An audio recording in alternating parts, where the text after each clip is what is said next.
music of the United States. And we did a program based on our inspiration on spoken word.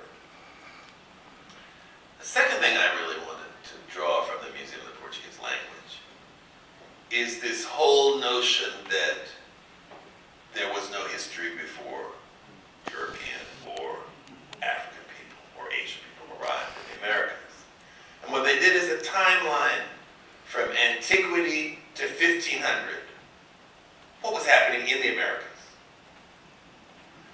A timeline from antiquity to 1500 of what was happening in Africa.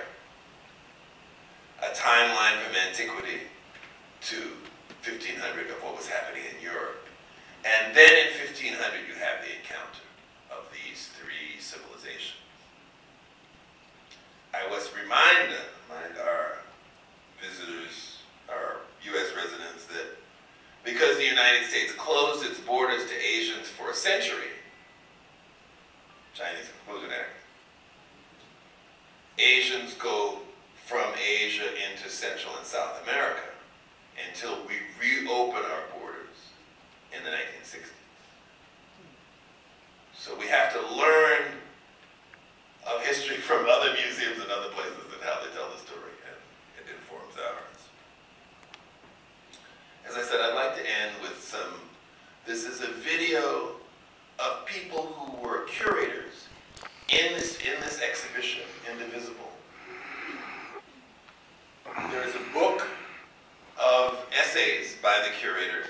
Sorry, I don't have them for sale, but I wanted you to see that this is an exhibition that's touring with a video and a book called Indivisible.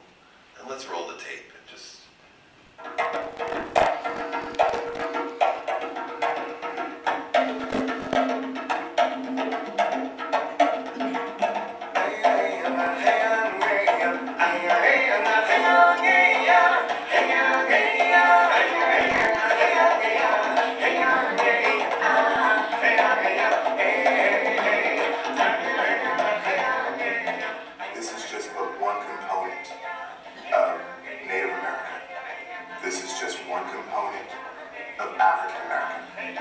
Neither one of these components are meant to get you to change your mind, to change the way that you think, and it's not to turn black folk into Indians. It is to give you one perspective on a component of Native America and a component of African America, and another story that you don't hear about, which is a component of being American. For many years, people wanted us to be invisible. They wanted us to just blend in and be, be Black American, be African American, don't be who you are.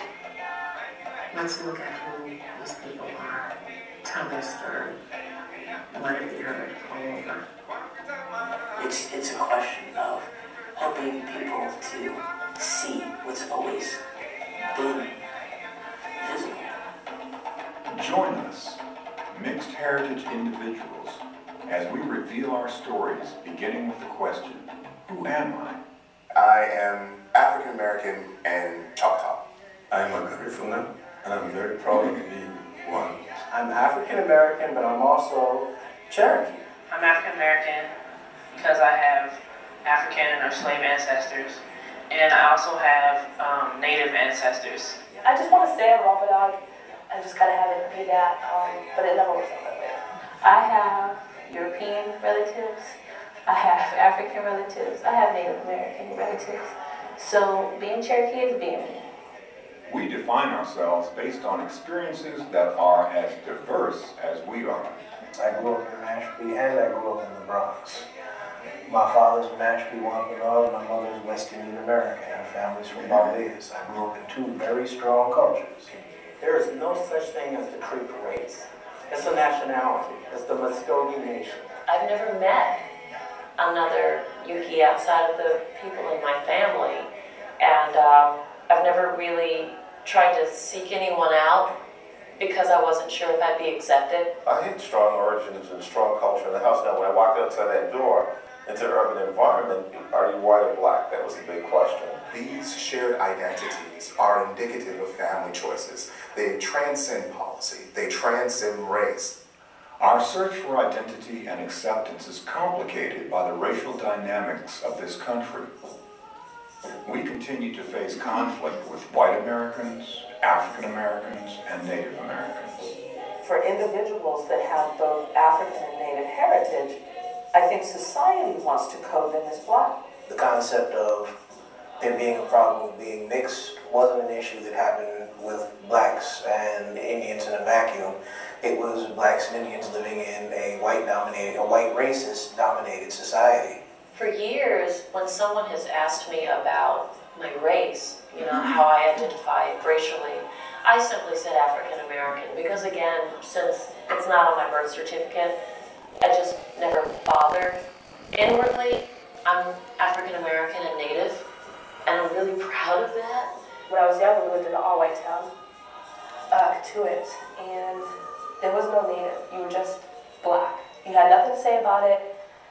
And that's just what it was. And your mother raised you as Wampanoag. At your house, you're Wampanoag, and your tribe, you're Wampanoag.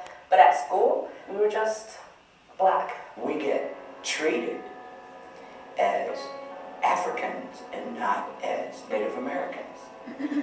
And sometimes it hurts because we know we're Seneca and Narragansett, but they don't accept that. The Native Americans don't accept it sometimes. Like there's no such thing as a black Indian. This really firm belief for many Native folks that there really aren't Indians east of the Mississippi because they don't look like us, they don't have the cultural traditions that we do, they don't speak the language like we do, and it's really a failure, I think, to recognize the history of this country and its impact on all of us as Native people. Being Cherokee to me is just being a survivor. I'm a descendant of freedmen, of the 5 civilized tribes. Cherokees, Choctaws, Seminoles, Creeks, Chickasaws. And that's different because my ancestors were chattel. They were slaves. And so that legacy alone is clearly unique. And so to me, it's just, I'm a survivor. I got it twofold. My ancestors were enslaved by Euro-Americans. We made it, we survived. They were enslaved by Native Americans. We adapted and we survived. So I'm a survivor. Racially, I would identify as a black Indian. I believe I can't deny either side. I'll tell you what. When I hear the Native American drums, it makes the blood boil inside my heart. But when I hear the African drums, it also makes the blood boil inside of me. So, I'm both, and I'll always be both. Race? Just wanted to give you a sense of the dynamics of the video that accompanies the